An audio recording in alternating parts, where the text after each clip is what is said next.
Okay, hi. So I'm ITPolar. It's very nice to meet you. Welcome to the video. How many times have you heard this in your ranked game? Oh, I don't play smokes. Or, Don't play chamber.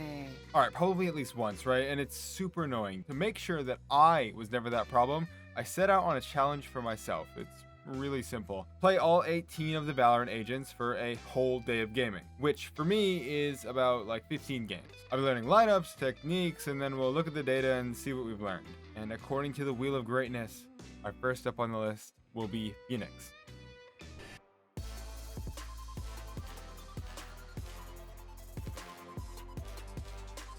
Okay, so there's actually not a whole lot to learn in terms of like lineups. It's actually pretty easy. You know, the giant circle around you that tells you how far enemies can hear your footsteps?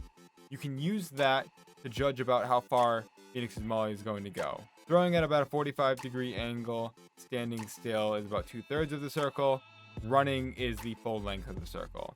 With that knowledge, you can pretty much line up anywhere on any single map. Okay, so now let's talk the flash. It's pretty straightforward as well. Your goal is to get it as close to the wall as you can to give your opponents less time to react. And there's also the XDR flash, which is when you just kind of like stand right up against the wall and you throw it the opposite direction that you're peeking, and it kind of like bounces out and goes behind you. It's pretty flashy. Get it? Never mind. So flashing out of a smoke, you want to get it to pop right as it leaves the smoke. There's also a thing you can do when you flash high. You can actually swing out before the flash pops and it doesn't flash you. Also pretty handy to do as well. Next up, the wall. As of a recent update, your weapon pulls out faster when you don't curve the Phoenix wall. Walls can also go up and over. Walls or structures could be good and useful for splitting sight. The purpose of wall is really to kind of smoke yourself out of a situation or cut off an angle for an opponent. It's also good for flashing out of it, since it's hard to read where the flash and you are coming from. Okay, so really quick, I just wanted to go over the games so you can see all of them. This is the account that I've been playing on. All the games are played on October 3rd, and here they all are. I'll kind of go down to the bottom and scroll through so you can see them all.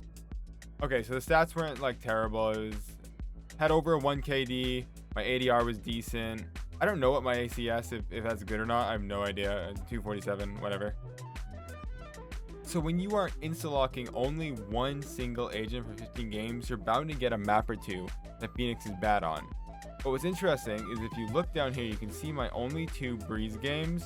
I went absolutely crazy. I popped off in those games. I really thought Phoenix was going to be bad on Breeze, but to be honest, he's not that weak. He's definitely not the best agent pick, and maybe I just out-aimed kids. I can't really remember, but I don't know. I think Phoenix might be viable in every single map.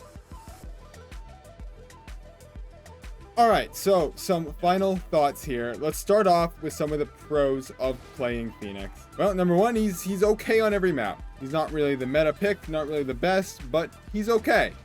And that's better than some agents. Phoenix is great for farming orbs, especially on maps like Fracture or Breeze where it's easy to pick up an orb every round. Phoenix is great for those instances because you can get his ult, which is pretty busted. Speaking of busted, his flash right now is currently OP as hell. It's so hard to react to. Alright, we've talked about the pros. Let's talk about some of the cons I've noticed while playing. Well, number one, the best reason to play him is really his ult. That's kind of the only reason you play Phoenix over other agents. Other options are better. Phoenix's Molly and Wall do not stack up to his flash. They're just not that great of util. And that pretty much sums up the pros and cons. I wanted to give some ratings though. On a scale of 1 through 10, where does Phoenix line up in terms of maps, utility, and his ult? In terms of maps, I gave Phoenix a 7. Like I said, he's viable on every map, but not really the meta pick. In terms of his utility, I gave that a 5. As stated before, his flash is really good, but in terms of his Molly and his wall, they just don't stack up to other pieces of util in the game. And then lastly, Phoenix's ult, I gave a 9. It is one of the best ultimates in the game, stacking up with the big ones. Well, and that pretty much sums up for today's video. First of all, I want to thank you guys for watching. This is something I'm really excited to do with all of the other agents. and the videos are only going to get better. If you have any recommendations or comments, leave them down below. Make sure to like and subscribe. I'll see you guys in the next one. Come watch live while I play our next agent for 15 games. Be beta male behavior. Dude, I'm so fucking tired of playing Phoenix, man. Look at my history. It's all Phoenix.